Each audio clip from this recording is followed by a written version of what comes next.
African American cancer mortality rates are higher than any other ethnic groups in the United States.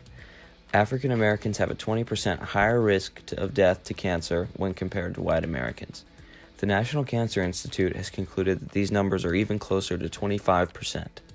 African Americans are being discriminated against in the medical community, and with such drastic differences in survival rate, questions are being raised as to why.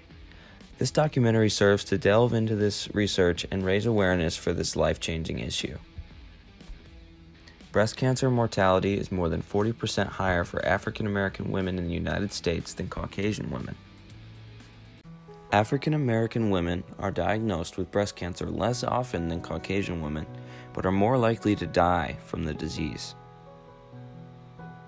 African American men and women have a much higher mortality rate than that of white men and women in the United States. As seen in the graph, African Americans in the United States face a steep disadvantage in cancer mortality rates based on gender.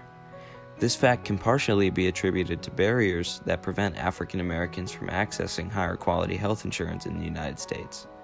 These barriers cause costs that are often higher for the diseases that are extremely hard to treat. Therefore, cancer treatments are often too expensive for African Americans based on income. According to PBS, about 44 million people in this country have no health insurance, and another 38 million have inadequate health insurance.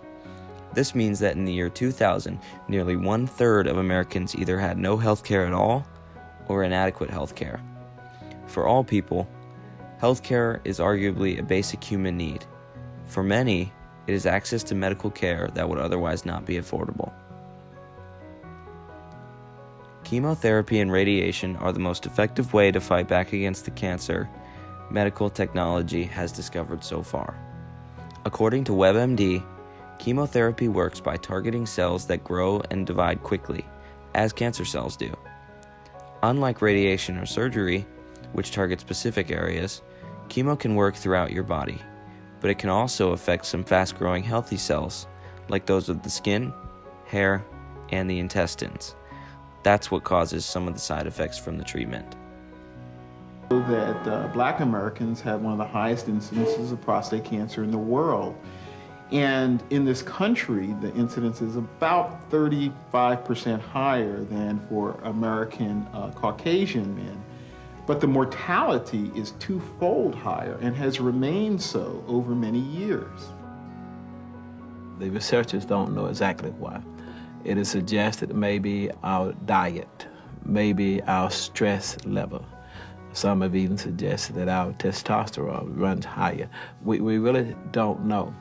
But I would strongly suggest to the African American that we treat this as what it is, an epidemic.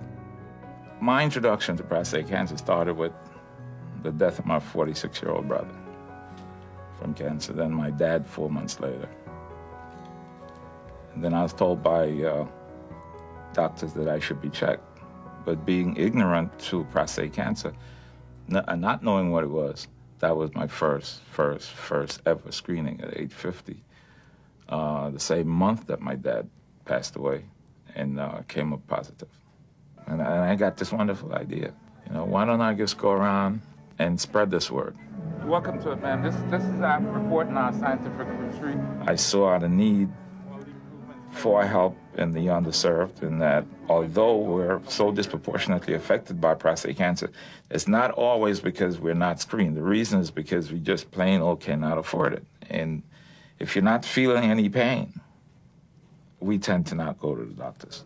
Those are the individuals where the message really needs to be gotten out there.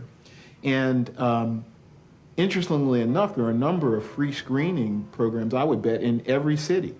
But we need to get the message out to the populations that are really underserved, because they have the highest mortality and they have the most to benefit from early detection.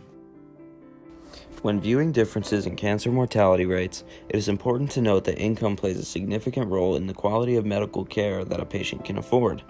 According to the Center of Disease Control, health differences are often due to economic and social conditions that are more common among African Americans than whites. For example, African American adults are more likely to report they cannot see a doctor because of cost. English businessman Peter Moore suggests that for cancer patients, the medical equipment needed to treat cancer is estimated to cost roughly $100,000 per year. These costs would be reasonably difficult for any American to pay, let alone a poor American. In conclusion, the medical community may not be to blame for the drastic differences in the cancer mortality rates of African Americans and white Americans. However, the root of the problem could truly lie in the different incomes of African Americans when compared to the average income of a white American. With the cost of treating cancer being so high, it can be difficult for Americans of any race to afford this high-quality care. Black men earn just 70 cents for every dollar earned by white men in 2014. This income difference must be reduced to zero if cancer mortality rates are to become equal in the United States. For now, the only way to help solve the African American cancer mortality rate crisis is to donate to the American Cancer Society to help fund the search for an effective and affordable cure for the disease. Donate now.